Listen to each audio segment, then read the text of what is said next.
자, 시작하겠습니다.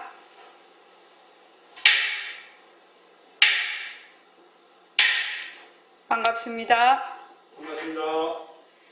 먼저 입장하겠습니다.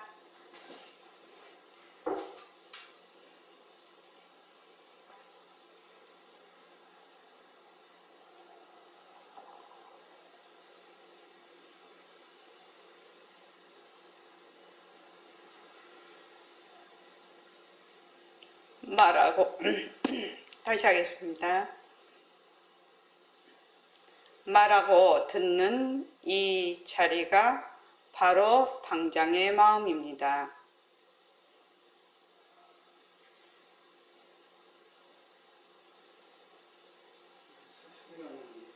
네? 소리가 안 나옵니까? 오늘 왜 이러지? 잠깐만요. 이거 꺼놨대요, 마이크를. 이거 다시 해야 됩니다. 죽비부터. 자, 시작하겠습니다. 반갑습니다. 반갑습니다. 먼저 입증하겠습니다.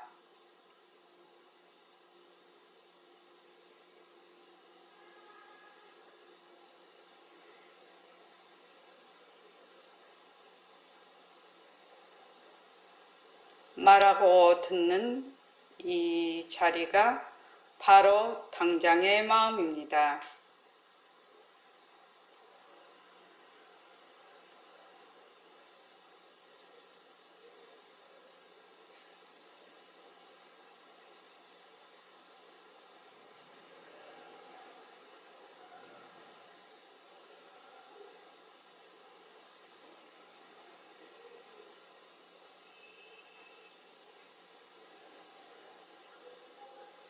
마음을 가라앉히시고 허공으로 쏘인 내가 듣는다.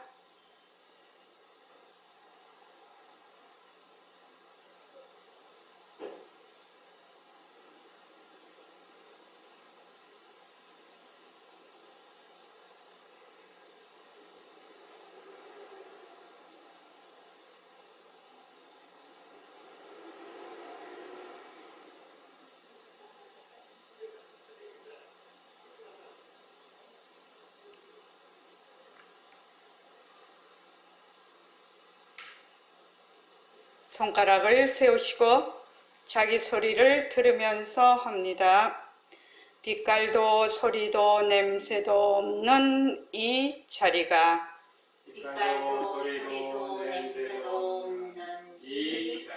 무정물인 손가락을 까딱까딱한다.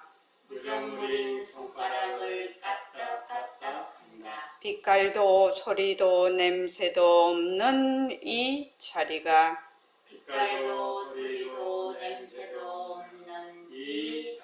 무정물인 귀로 듣는다. 빛깔도 소리도 냄새도 없는 이 자리가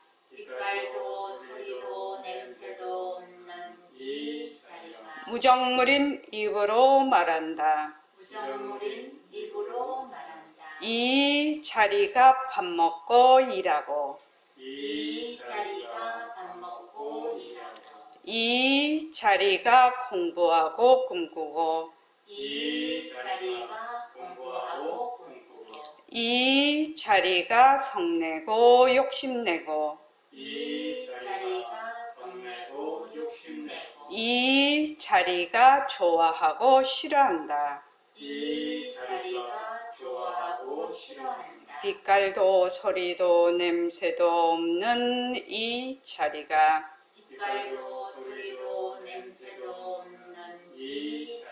무정물인 몸뚱이를 굴린다. 빛깔도 소리도 냄새도 없는 허공으로 쏘인 나는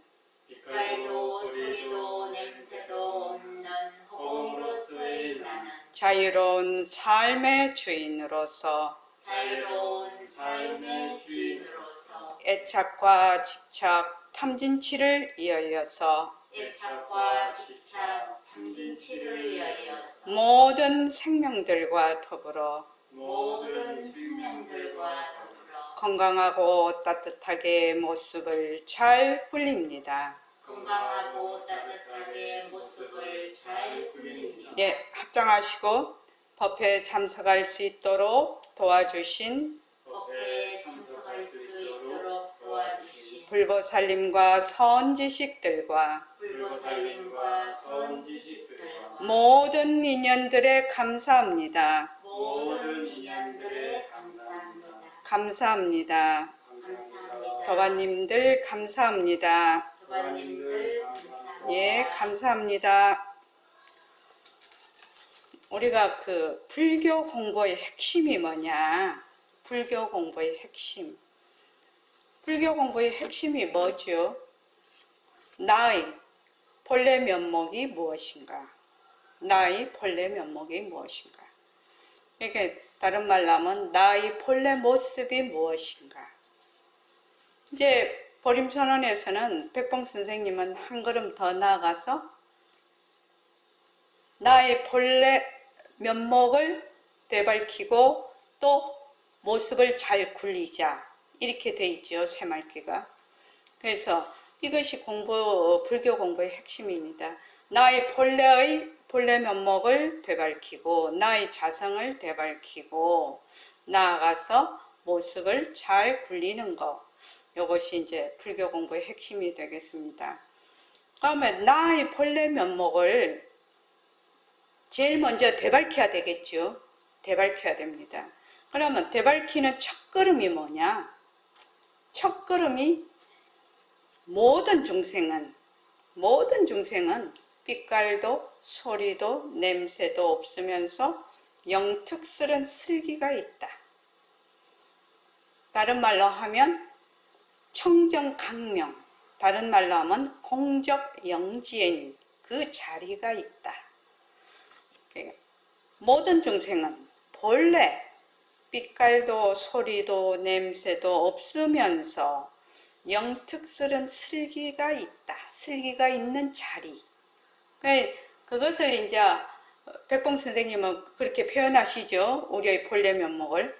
모든 중생은 본래 삐소냄이라고 합니다. 이제 기니까, 그죠? 우리 도반들은 삐소냄, 영특스런 슬기 이렇게 합니다. 빛깔도 소리도 냄새도 없으면서 영특스런 슬기가 있다. 이것을 다른 말로 하면 허공으로서의 나다. 나는 허공으로서의 나다. 이렇게 얘기를 합니다. 그래서 우리는 이제 앉았을 때 허공으로서의 나 이렇게 얘기를 하는데, 그럼 영특스런 슬기라는 것이 뭐냐? 볼 줄 알고 들을 줄 알고 말할 줄 알고 견문각체 생각도 할 줄 알고 감정도 낼 줄 알고 밥도 먹을 줄 알고 돈도 벌러 갈 줄 알고 아이도 키울 줄 알고, 그렇지요? 또 예술도 창작할 줄도 알고. 그것이 뭐냐면 영특스런 슬기자리예요. 영지.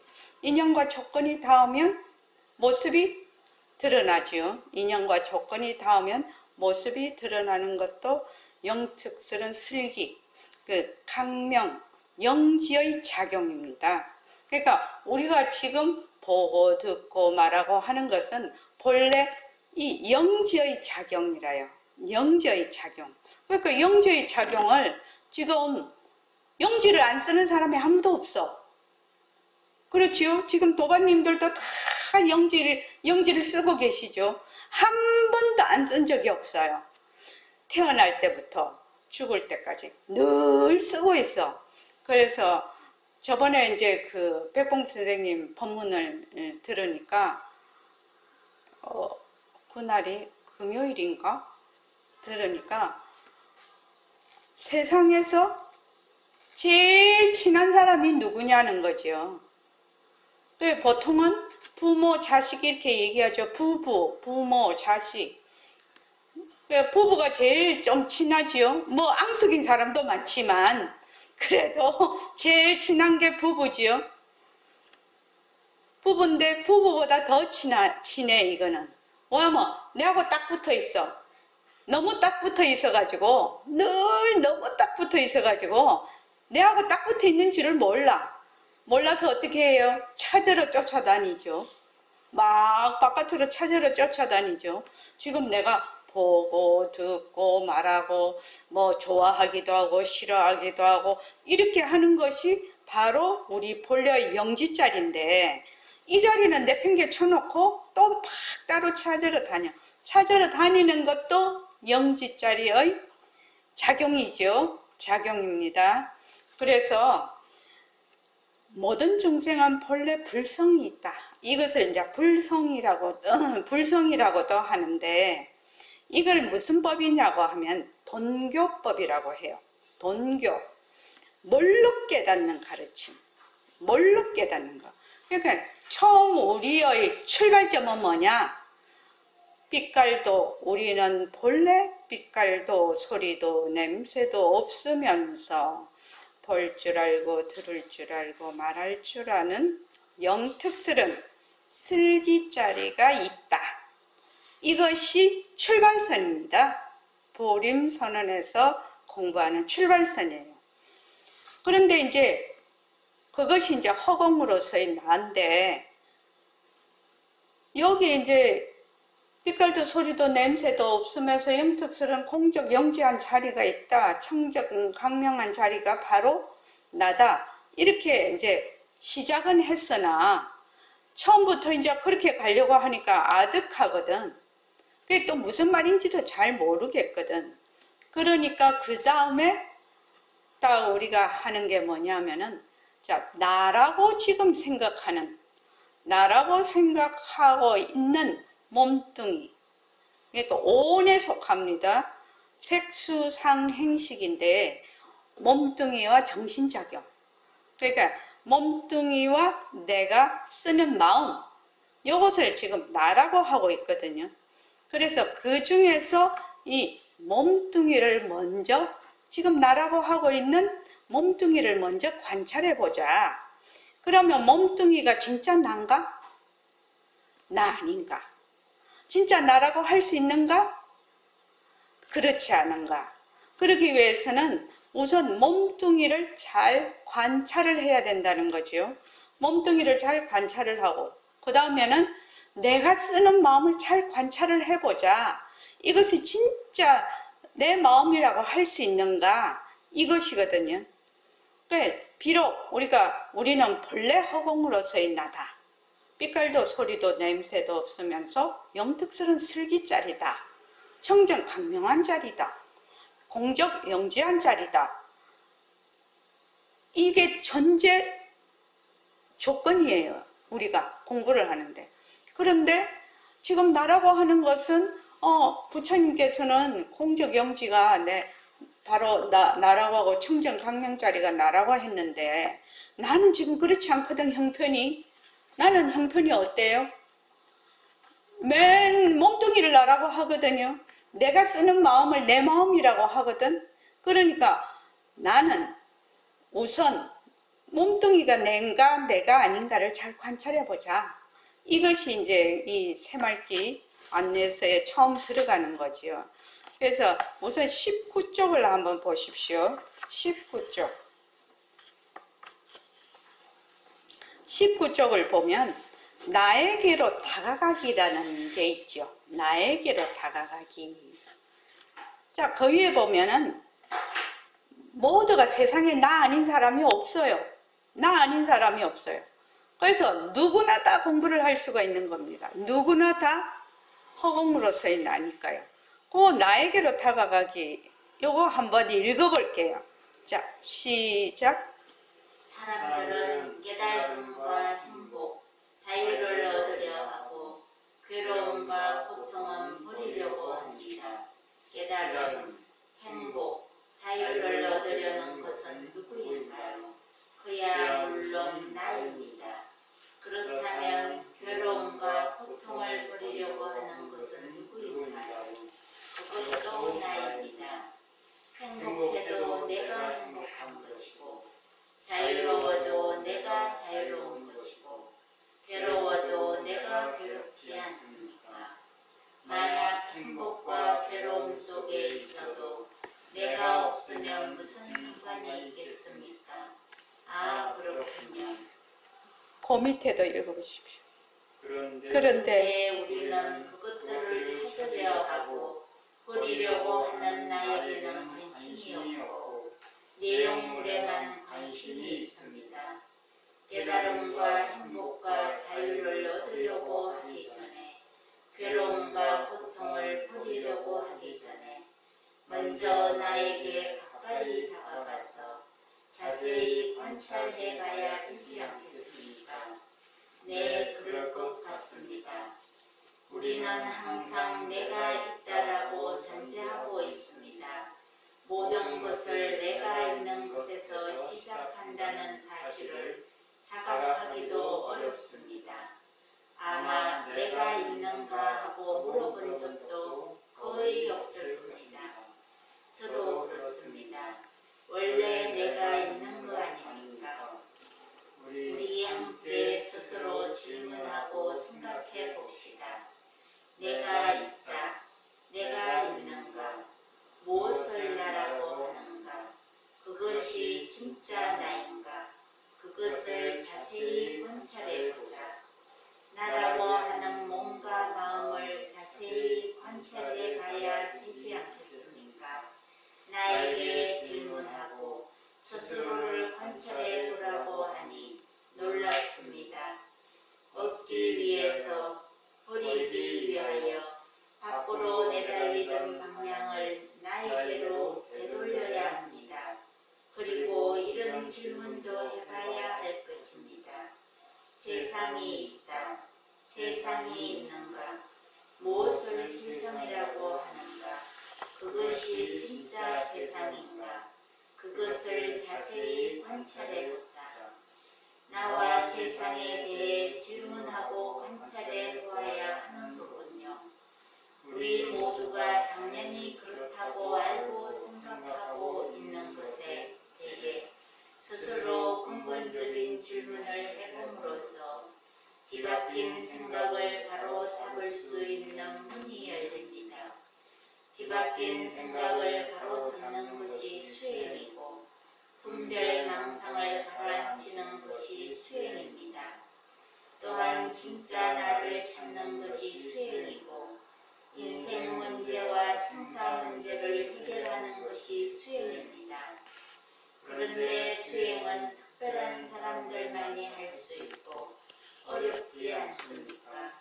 보통 그런 고정관념을 가지기 쉽습니다. 그러나 앞서 말했듯이 세상에 나 아닌 사람이 어디 있습니까? 진짜 나를 찾는 것은 나의 권리이며 의무입니다. 백봉 선생님은 사실을 사실대로 알아서 사실을 사실대로 행하는 것이 불법이다라고 말했습니다. 먼저 공부의 윤곽과 바탕을 마련하기 위하여 설법을 통해서 정견을 세우고 그것을 행함으로써 반을 기만한 것이라도 자기 수행의 살림을 가질 수 있도록 당부하고 또 당부했습니다. 예. 이거 이제 나에게로 다가가기 이게 있는데, 그러니까 우리는 이제 여기 오시는 분은 뭐 자기 나름대로 이 공부를 하는 그 이유가 있을 거라요. 그 어떤 것이 됐든지 괜찮습니다. 그 자기가 이 공부를 하려고 하는 그 이유, 이제 그걸 통쳐서 이제 지금 자유와 행복, 깨달음을 얻으려 하고 괴로움과 고통을 버리려고 한단 말이죠. 그게 뭐가 됐든지 좋습니다. 그런데 가만히 생각을 해보면 깨달으려고 하고 행복하고 자유를 얻으려 하고 괴로움과 고통을 버리려고 해. 그런데 이걸 하는 자가 누구야? 이렇게 한번 안 물어봐. 그렇게 깨달으려고만 하거든. 우리도 지금 공부를 하는데 깨달으려고만 해. 근데 깨달으려고 하는 주체가 무엇인지에 대해서 말하자면 깨달으려고 하는 것보다 그 앞에 깨달으려고 하는 자에 대해서 자세히 관찰을 해보면 깨달음은 저절로 오는 것이죠. 왜 그러냐? 우리는 본래 열반적정이에요. 우리는 본래 깨달은 자리거든. 깨달은 자리인데 깨달은 자리가 깨달은 자리를 또 깨달으려고 하니까 그게 이제 안 되는 거죠. 그래서 이 나에게로 다가가기라고 이제 그것을 이걸 적어 놓게 된 이야기인데, 내가 행복하고 싶고 평화롭고 싶고 깨닫고 싶어. 그런데 깨달으려고 하는 자가 누구야? 깨달으려고 하는 자가 누구야? 한번 좀 질문을 해봐야 되죠. 깨달으려고 하는 자가 누구야? 내가. 깨달으려고 하는 자가 없으면 깨달으려고 하지 않겠지요? 내가.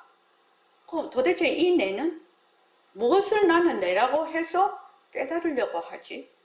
이렇게 이제 생각을 하죠. 그러면 이제 보통은 우리가 이제 공부를 쭉 해나면 이거를 뭐라고 하느냐?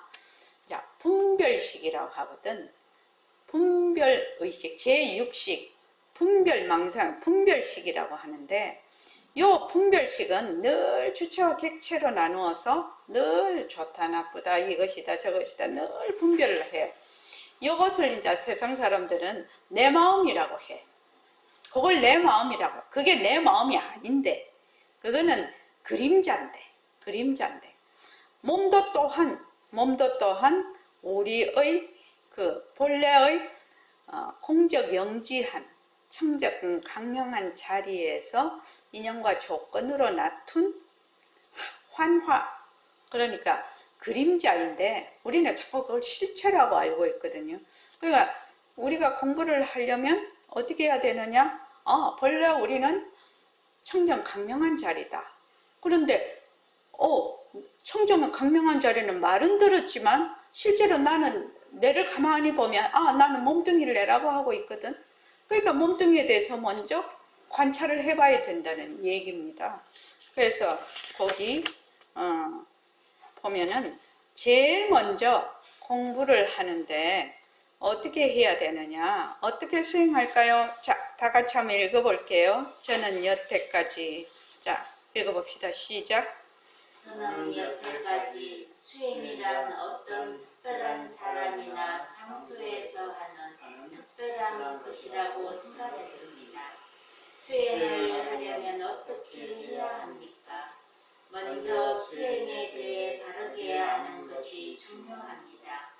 세상의 모든 일이 다 마찬가지겠지만 수행을 시작할 때도 먼저 올바른 방향을 찾고 가는 것이 가장 중요합니다.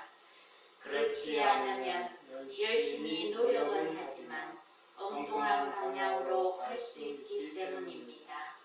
이것을 공부의 윤곽과 바탕을 마련한다 또는 바른 견해를 세운다라고 합니다. 예. 이제 수행이라는 이름을 딱 붙여놓으니까 상당히 무겁게 다가와요. 그렇지요? 수행이라면은 어떤 특별한 사람이나 특별한 장소에서 해야만 되는 건 줄을 아는데, 수행이 뭡니까? 우리의 본래 청정 강명한 자리의 작용이지요. 작용이 청정 강명한 자리로 말하자면 되돌아가는 것이지, 그것이 수행인데,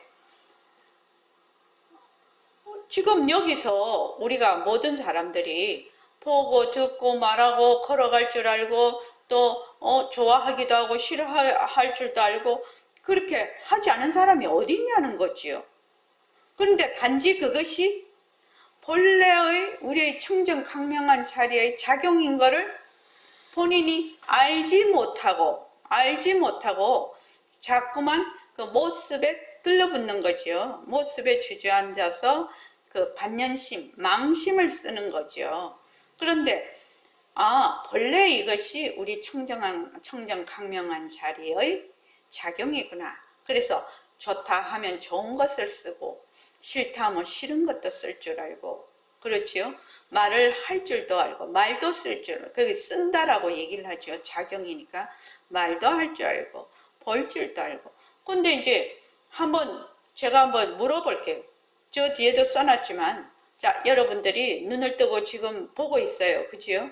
보고 있는데, 눈에 힘을 팍 주고, 내가 생각을 집중을 해갖고 보니까 지금, 그냥 눈만 뜨면 보여요. 자, 지금 제 소리를 듣고 있어요. 제 소리를 듣고 있는데, 일심행 소리를 들어야지. 막 애를 쓰고 듣습니까? 그냥 가만히 있으면 그냥 들려요. 그냥 보이고, 그냥 들려요. 그렇지 않습니까? 그냥 보이고, 그냥 들려. 가만히 있으면 냄새도 그냥 맡아. 그렇죠? 그냥 이렇게 있으면 막 온갖 생각도 다 해, 자기가. 그렇게 자기가 지금 이 강명한 자리를 계속 쓰고 있어. 쓰고 있는데 쓰고 있는 줄을 모르고 쓰기 때문에 모습에 자꾸 들러붙어. 그래가지고 뭘 하느냐? 모습놀이를 자꾸 하는 거예요.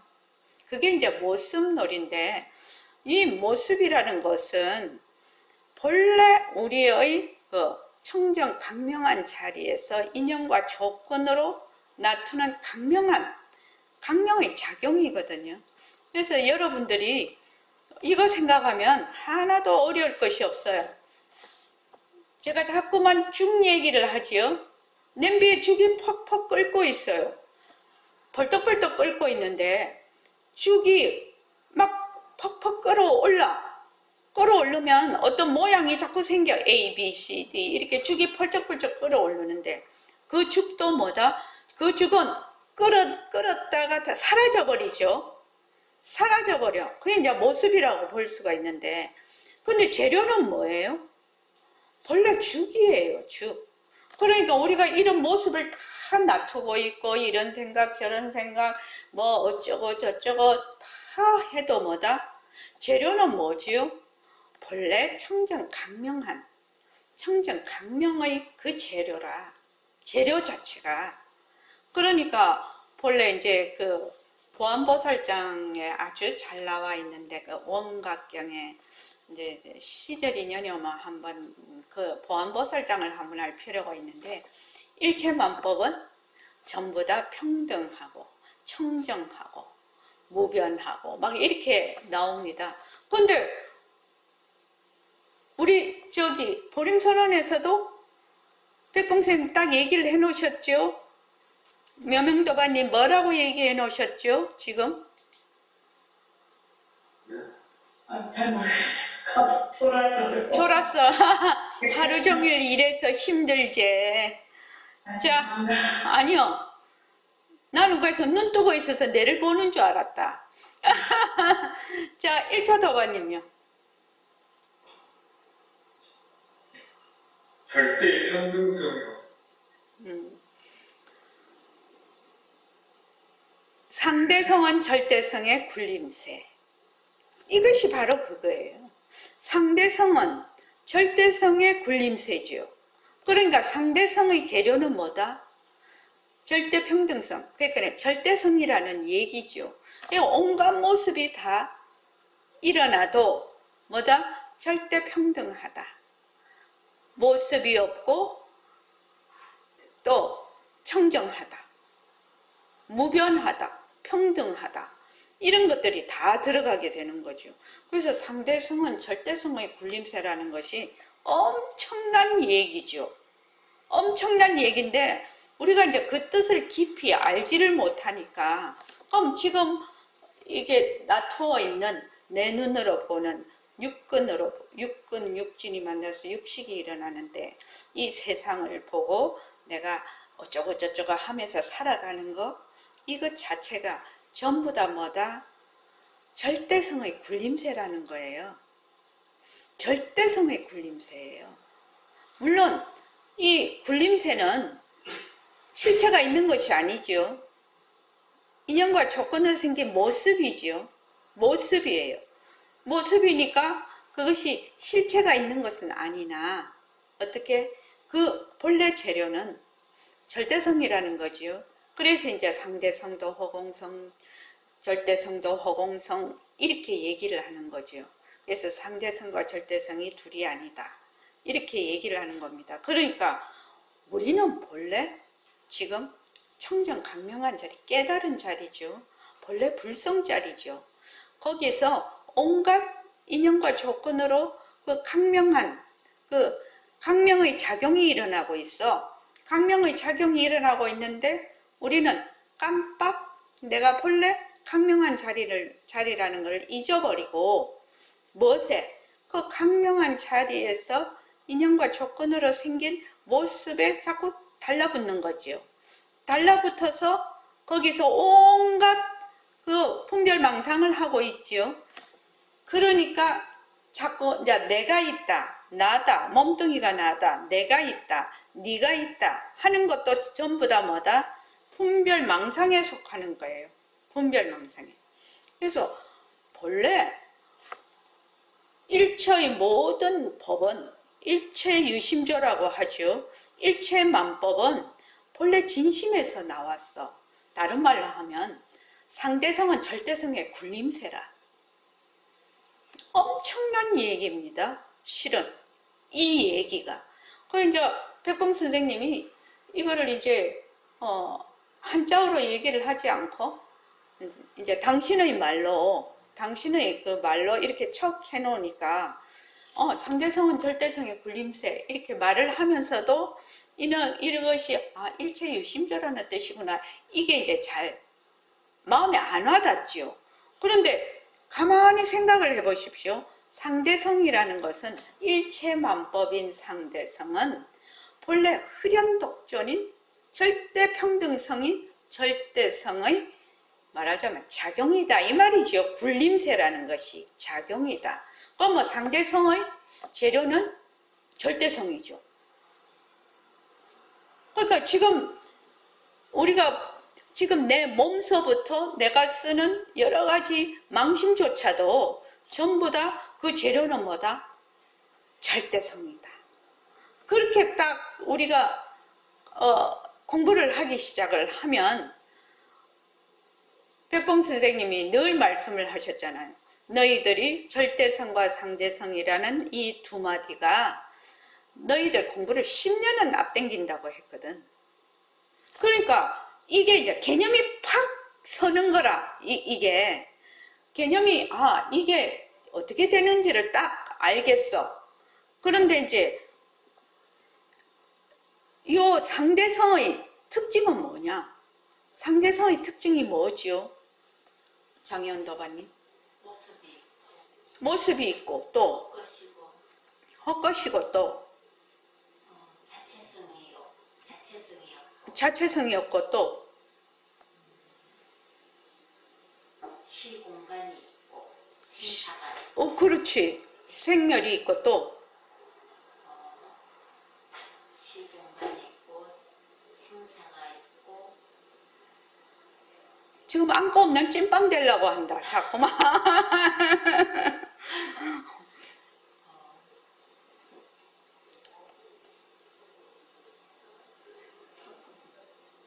뭐지요? 다 같이 말씀해 보십시오. 변한다. 변한다. 변한다. 이 변한다라는 것에 대해서 정말로 잘 알아야 됩니다. 우리 어제 비 왔잖아요. 오늘은 개였잖아요. 이걸 이제 여러분들은 어제 비 왔네? 오늘 개였네? 이러면서 뒤에 갖다 후렴구를 갖다 붙일 거라 변하는 돌이네. 이렇게 갖다 붙일 거라 변하는 돌이네. 금방 내가 좀 우울했는데 지금은 그 우울한 감정이 싹 사라졌어. 변하는 돌이지. 변하는 돌이. 변하는 돌이. 그래서 공부를 할 때 제일 먼저 우리가 해야 될 게 뭐냐면 진짜와 가짜지요. 진짜와 가짜는 뭐냐면 진짜는 변하지 않는 것. 변하지 않으니까 상주하고 불생불멸한 것이거든요. 또 가짜는 변하는 것. 그러면 어떤 것이 진짜고 어떤 것이 가짜고 이렇게 알아야 되거든. 그것을 아는 것이 매우 중요해. 그게 처음에 들어가는 입문하는 핵심이라요. 그러니까 빛깔도 소리도 냄새도 없으면서 영특스러운 슬기자리는 청정 강명이고 공적 영지죠. 그러니까 빛깔도 소리도 냄새도 없으니까 모습이 없는 거지요. 모습이 없으니까 청정하지요. 그러니까 변하지 않죠. 변하지 않는 것이 진짜예요. 진짜. 그러면 가짜는 뭐야? 가짜는 변하는 것이야. 그러면 지금 내가 몸뚱이를 나라고 하는데 몸뚱이가 변하냐 변하지 않느냐 이렇게 먼저 생각을 해봐. 또 내 마음이 변하냐 변하지 않느냐 생각을 한번 해봐. 생각을 해보면 엄마 뱃속에 오기 전에 없다가 엄마 뱃속에서 커서 엄마 뱃속에서 떨어졌어. 뭐 없다가 생긴 거지요. 생겨서 쭉 그러면 응애 하고 1살 이하로 영하로 있는 것이 아니라 계속 변해서 어떻게 이름만 붙어도 많이 붙어요. 영유아, 그 다음에 유치원생, 그 다음에 초등학교, 그 다음 중학교, 고등학교, 대학생, 뭐, 그 다음 사회인, 중장년, 이제 제 나이가 되면 노인, 이렇게 말하자면 여러 가지 이름을, 이 몸뚱이가 여러 가지 이름을 가지게 되죠. 그게 다른 말로 하면 변한다라는 것이거든요. 그래서 이 몸뚱이가 변하는 것을 어느 정도 이해하고 파악하고 실제로 아는가 굉장히 중요한 대목이거든요. 몸뚱이 변하는 거지. 이렇게 해서 몸뚱이 진짜 변한다 이렇게 아는 것이 아닙니다. 실감이 오지 않는다 이 말이에요. 자, 우리가 또 병도 잘 걸리죠. 병 걸리면 병 걸리기 전, 병 걸린 거, 그 다음 병 걸리고 또 나사. 그지요? 그러니까 그것도 변하는 돌이거든요. 이번에 저도 코로나를 되게 심하게 알았을 때, 이거를 변하는 도리로 보면 한결 가볍죠. 변하는 도리. 변하는 도리니까 코로나에 안 걸렸다가 코로나에 걸렸어. 정말로 많은 증상으로 인해서 많이 아팠어. 근데 이것도 변하는 도리니까 나중에 나을 거야. 이렇게 이제 생각을 할 수가 있죠. 또 이제 우리가 공부를 할 때는 어떻게 내가 되게 아프면 그 되게 아프다고 아는 자리. 아프다고 아는 자리가 무슨 자리죠? 네, 강명한 자리죠. 볼 줄 알고 들을 줄 알고 아플 줄 아는 자리. 아플 줄 아는 자리는 무슨 자리? 청정하지요. 이 강명한 자리는 청정하지요. 모습이 없지요. 이렇게 아픈 줄 아는 것에다가 딱 마음이 가 있는 거지. 그러면 훨씬 덜 아프고 아픈 게 훨씬 덜해요. 실제로 덜해요. 그래서 진짜와 가짜. 진짜는 뭐다? 나는 빛깔도 소리도 냄새도 없으면서 영특스러운 슬기짜리. 요게 진짜거든. 그러니까 나는 본래 그 자리다. 진짜 변하지 않는 그 자리다. 상주하는 그 자리고 지금 내라고 하고 내가 눈으로 보고 귀로 듣고 이렇게 하는 일체 모습들은 전부 변하는 것이다. 변하니까 가짜다. 이제 경전에서는 저는 이제 허공 스크린을 말을 많이 이제 지금 하는데 경전에서는 이 우리의 청정 강명한 자리를 무엇에다가 비유를 많이 하냐면 거울. 여기 지금 그게 없는데 안산답지 대원경이라고 크게 둥근 거울. 그러니까 허공과 같은 거울, 허공 거울에 전부 다 영상이 비쳐. 영상이 비치는데 이 거울은 어떤 성질이 있냐면은 영상을 있는 대로 똑같이 비추되 그 거울에 물들지 않지요. 그러니까 빨간 꽃이 오면 빨간 거를 비춰, 노란 게 오면 노란 걸 비춰, 여자가 오면 여자를 비추고, 남자가 오면 남자를 비추고, 노인이 오면 노인을 비추고, 또 아기가 오면 아기를 비춰, 또 쓰레기가 오면 쓰레기를 비춰, 쓰레기를 비추고 난데 또 음식도 비춰. 그러나 쓰레기와 음식이 서로 합창이 된다든지 거울에 물든다든지 그렇지 않다는 거예요. 그게 바로 우리의 청정강명한 그런 자리다. 이렇게 이제 비유로서 설명을 하지요. 그래서 변하는 것 관찰하기 이렇게 돼 있죠. 자, 24쪽 변하는 것 관찰하기 시작. 우리 주위에서 볼 수 있는 변하는 것에 대해 이야기해 봅시다. 저는 사계절이 생각납니다. 봄에는 꽃이 피고, 여름에는 나무가 우거지고, 가을에는 단풍이 들고, 겨울에는 잎이 떨어집니다. 그렇습니다. 꽃이 피고 지는 것도, 잎이 물들고 떨어지는 것도 변하는 것입니다. 비가 오고 눈이 오는 것도, 날씨가 더웠다 추웠다 하는 것도 변하는 것이겠지요. 그렇습니다. 주위를 둘러보면 우리는 많은 변화 속에 있습니다. 비가 오고 눈이 오고, 바람이 불고 구름이 흐르고, 계절이 바뀌고 열매를 맺고 곡식이 있습니다.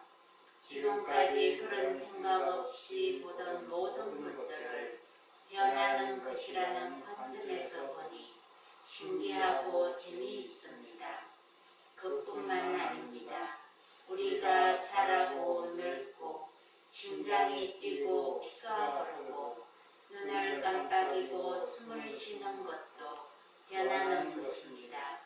손을 흔들고 다리로 걸어가고 말을 하고 밥을 먹는 것도 변하는 것입니다. 병이 들거나 낫는 것도 마찬가지입니다. 제 심장이 뛰고 눈을 깜빡이고 두 발로 걷는 것을 변하는 것이라 생각해 본 적이 없습니다. 그런데 잘 생각해 보니 변하기 때문에 가능한 일인 게 맞습니다. 사는 것 자체가 변하는 것이구나 라는 생각이 듭니다. 그렇습니다. 우리는 변하지 않으면 살아갈 수 없습니다. 생명을 유지하기 위하여 음식을 먹고 소화시키고 배설하고 숨쉬는 것도 변하는 것이고, 생물이 진화하는 것도 변하는 것입니다. 모든 문화와 문명이 생겨나서 발전하고 사라지는 것도 변하는 것이고, 역사가 흐르는 것도 변하는 것입니다. 그러니 사는 것이 변하는 것입니다. 가만히 생각해 보니 그렇습니다. 그런데 어떻게 변할 수 있는 것인지 궁금합니다. 예, 변하는 것. 그러니까 우리가 지금 세상을 살아가는 모든 것이 변하는 것이죠. 변하니까 아름답죠. 꽃이 피는 것도 아름답고 예술을 하는 것도 아름답고 다 진선미가 다 변하는 가운데서 있는 것이죠. 변하는 가운데서 다 있습니다. 그래서 우리가 그냥 아무런 생각 없이 뭐 살아가지요. 쭉 살아가는데 가만히 생각을 해보면 변하는 거지요. 아침이 됐다가 낮이 됐다가 저녁이 되고 이것도 다 변하는 것입니다. 오늘 뉴스를 보니까 양자 컴퓨터가 나온다고 합니다. 이미 구글에서는 4년 전에 이미 그걸 해서 그런데 이 양자 컴퓨터가 어느 정도 성능을 갖고 있냐면은 슈퍼컴퓨터, 슈퍼컴퓨터. 제일 성능이 좋은 슈퍼컴퓨터가 며칠을 일을 할 그 양을 이 양자 컴퓨터는 몇 초 안에 다 해버린다고 하더라고요. 그래서 앞으로 우리의 이 맞아. 지금 노트북, 이제 컴퓨터가 책상 위에 양자, 컴퓨터가 올 날이 멀지 않았다. 그렇게, 그래서, 야, 앞으로 이제, 향후 10년, 2022년에서 한 2032년 사이에 세상이 어떻게 변할라나. 지금도 엄청나게 변하고 있죠. 우리가 지금 줌으로 영상으로 이게 다 그것도 하고. 그러니까 백봉 선생님 말씀이 이제 진짜 실현이 되나 보다 그렇게 이제 생각을 했는데, 모든 것이 변하는데 어째서 이렇게 변할 수 있느냐 이 말이죠. 어떻게 해서 변할 수 있는가, 이것이 이제 인연과 조건으로 생긴 이 말입니다. 인과 연으로 인해서 인연과 조건이 만나면 일어났다가 인연과 조건이 닿으면 사라져요. 그런데 어떻게 우리의 본성 자리에, 청정 강명한 자리에 인연과 조건이 있으면 일어났다가 인연과 조건이 닿으면 사라질 수가 있느냐. 그러면 우리의 본성 자리는 청정 아무 모습이 없다고 했는데 어떻게 이런 모습이 나타날 수가 있느냐. 자, 그런 질문이 있겠죠. 그거 이제 거기에서 이제 우리의 본성 자리에는 성공덕이라고, 일체의 모습을 낮출 수 있는 그 잠재성이 있다는 거예요. 잠재성. 그것을 이제 불공이라고 하는데, 잠재성이 있어. 성공덕이 있어. 그래서 인연과 조건이 만나면 그냥 모습으로 나타나. 인연과 조건으로 만나면 그 성은 이제 이제 백봉 선생님은 절대성과 상대성의 성과 상으로 했는데, 이제 우리가 공부를 할 때, 불교 공부를 할 체, 상, 용으로 이제 세 개로 나누었을 때 최상에 해당이 되는 것이 이제 모든 모습을 낮출 수 있는 그 잠재성을 얘기를 하는데, 보림선언 같으면 절대성과 상대성이라면 절대성 안에 이 최상이 다 들어가는 거예요. 그러니까 성 안에. 그래서 본래 우리의 절대성은 아주 청정해. 아무런 모습이 없으면서 불생불멸하나 그 강명한 자리이기 때문에 어떻게 한다? 일체 모습을 낮출 수가 있는 겁니다. 그래서 이 청정 강명이란 공적 영지라는 것이 매우 중요한 단어입니다. 우리 마음을 그렇게 표현을 하는 거예요. 우리 진심을. 그래서 인연과 조건이 있으면 일어났다. 모습이 일어나. 인연과 조건이 닿으면 사라져.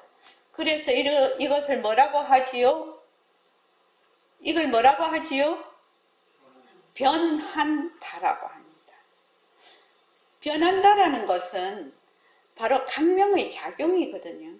변하는 것이 바로 강명의 작용이라요. 우리의 본래의 그 진심 자리, 우리의 그 성품 자리에서, 절대성 자리의 그 작용에 의해서 일어나는 것이 이 모습입니다. 변한다라는 겁니다.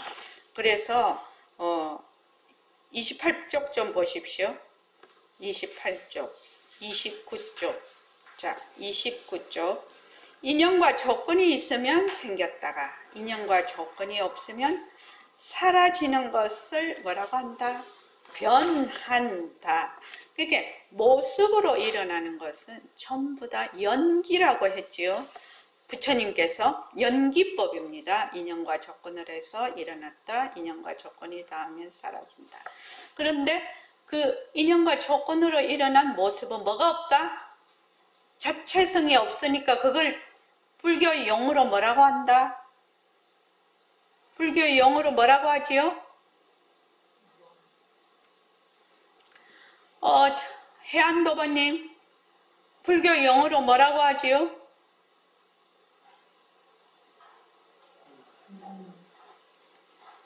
불교 용어로 얘기하니까 무슨 말씀인지 모르겠어요. 그걸 보통 우리가 자체성이 없다. 아니 그렇구나. 인연과 조건으로 일어나면 자체성이 없지. 그걸 뭐라고 딴 말로 표현을 하냐고. 왕산. 어? 자산. 환이라고. 큰일 났네.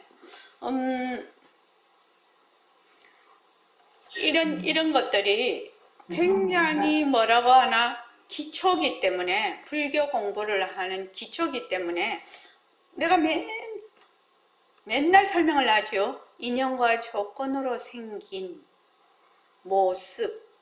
칠판에 써서 설명을 했죠. 인연과 조건으로 생긴 모습.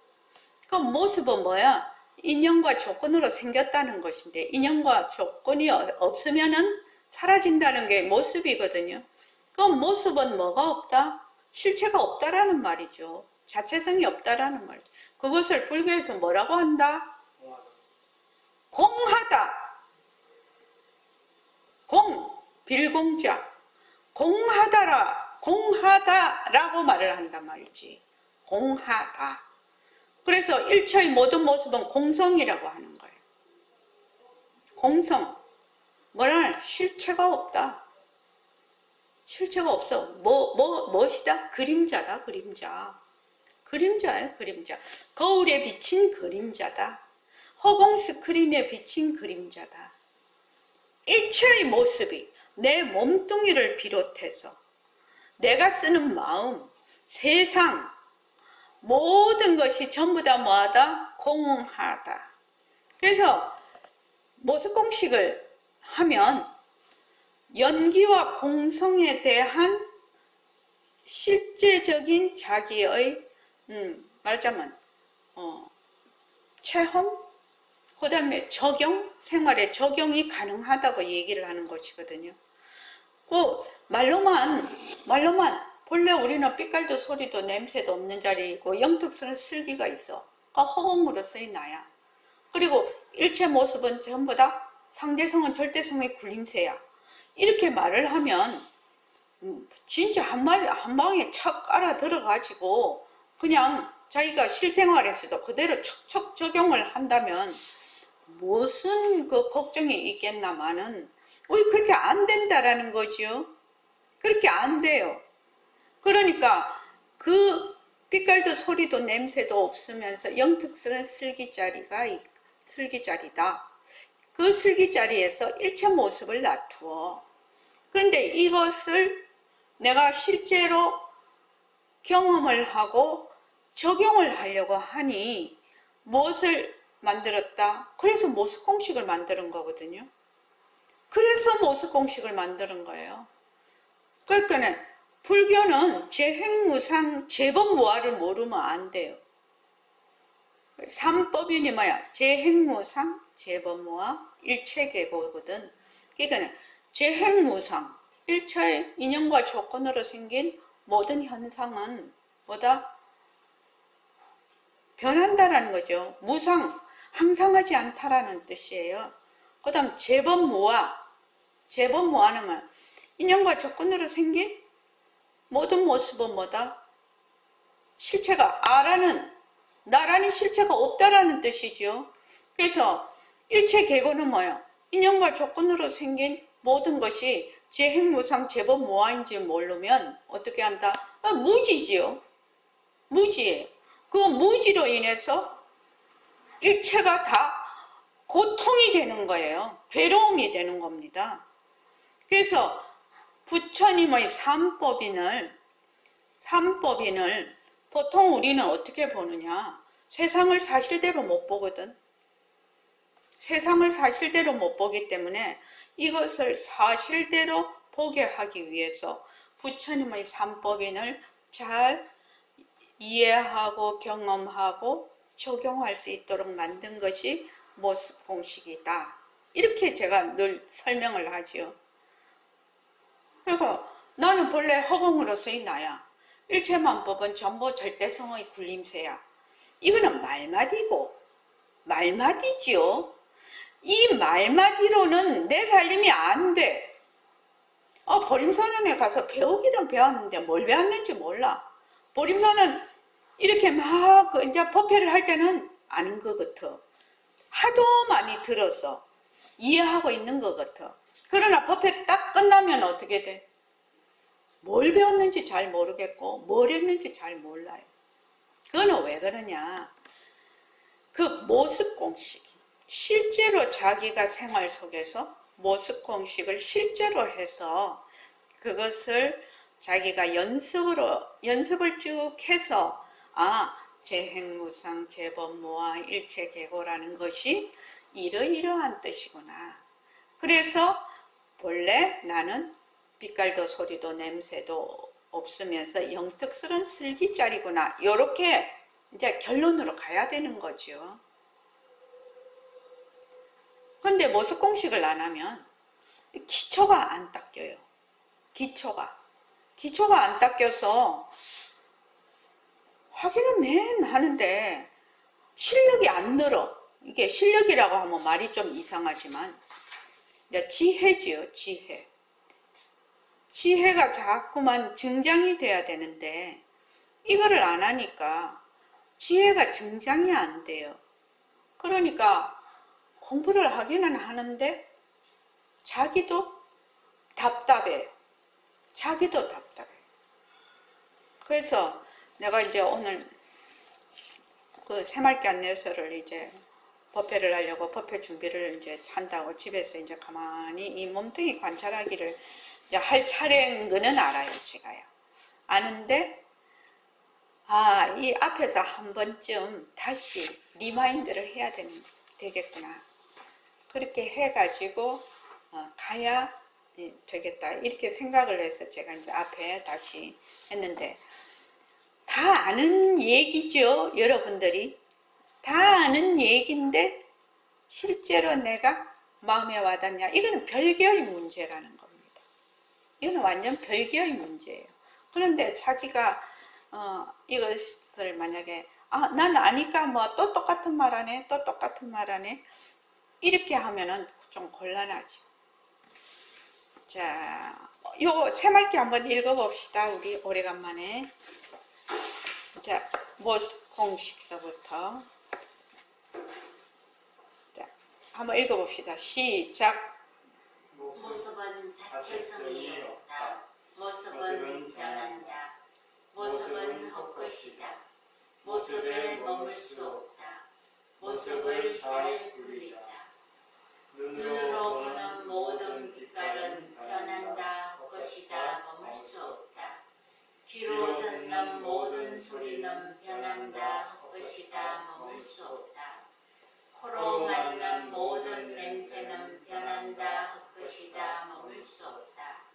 입으로 하는 모든 말은 변한다. 헛것이다. 머물 수 없다.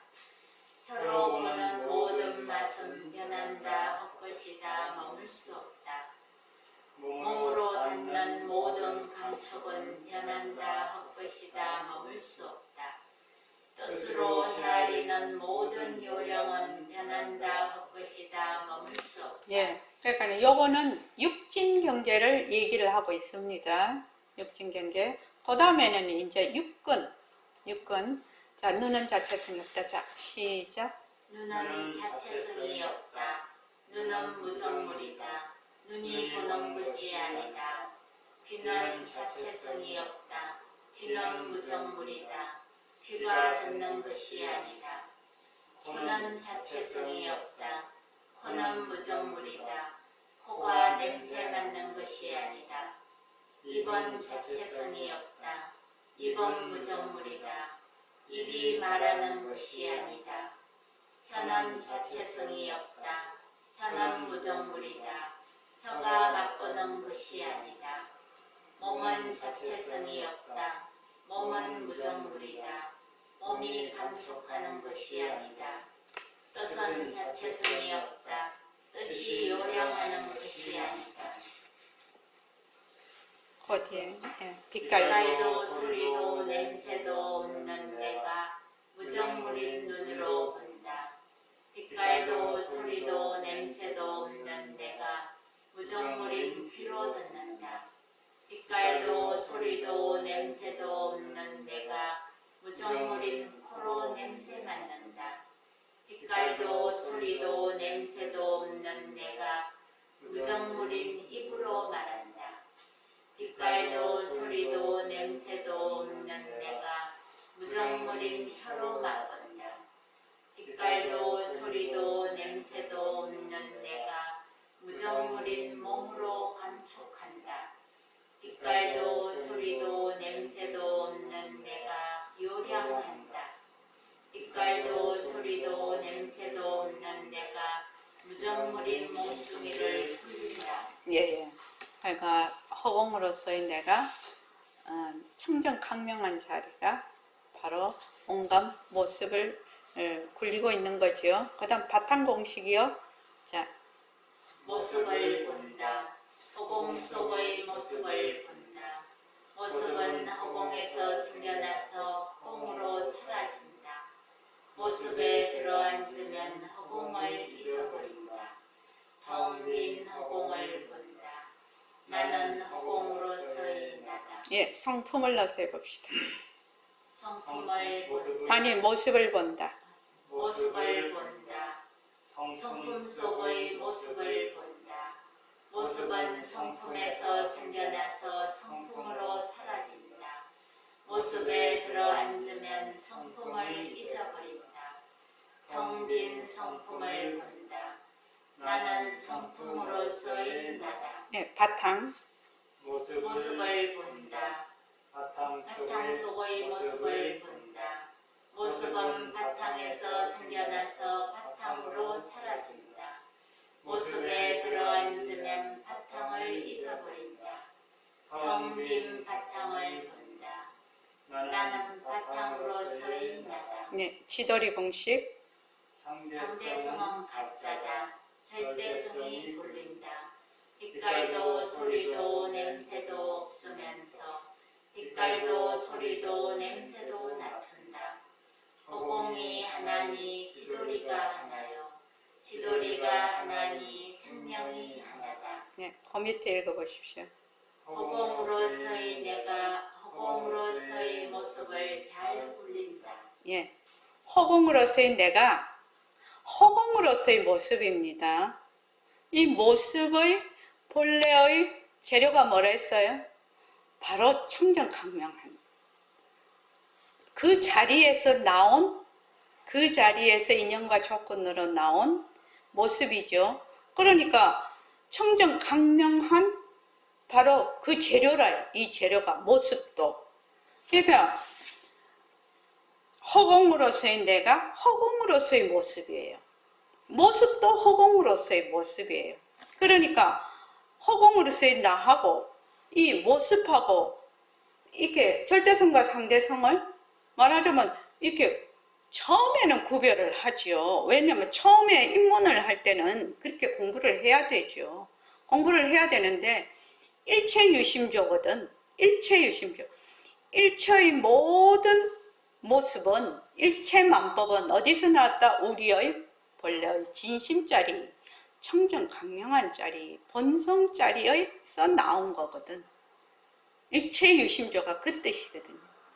그러니까 허공으로서의 내가 허공으로서의 모습을 잘 굴리는 것이지 이 모습이 어디서 막 뚝 떨어져서 나온 것이 아니라는 것이죠. 이해하시죠? 예, 오늘 이만하겠습니다. 고맙습니다.